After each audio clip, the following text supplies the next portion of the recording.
even बेटा channel रे आपे सानाम कोगे सागुन दाराम तेहिन आडी दामानां कथा तीन हे अकाना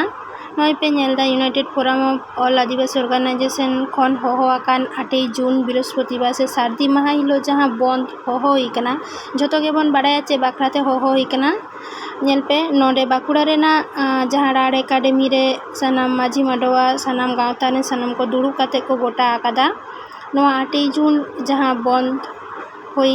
दोहो होई कना उन हिलो सानाम कोगे नोडे सेलेद पे ताहेना गोड़ो सपोहद पे एमा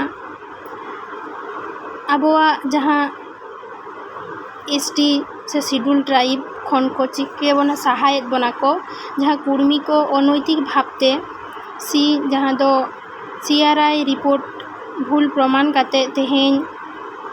उनको कुर्मी को एसटी लगी दो कना नोआ खन जुदी दोगो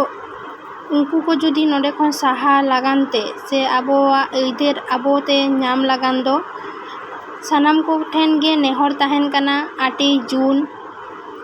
जहां बाकुड़ा तल्ला रे मेना पेया सानाम को गे बाकुड़ा रेना हेवी मोड रे पे सेटेरो ताबोना 8 जून हिलो जोतोबन बाडाया जे महातो को से कुर्मी को को हुयो कना ओबीसी संप्रदाय रेन मेनखान तेहेन दो एसटी मेनते को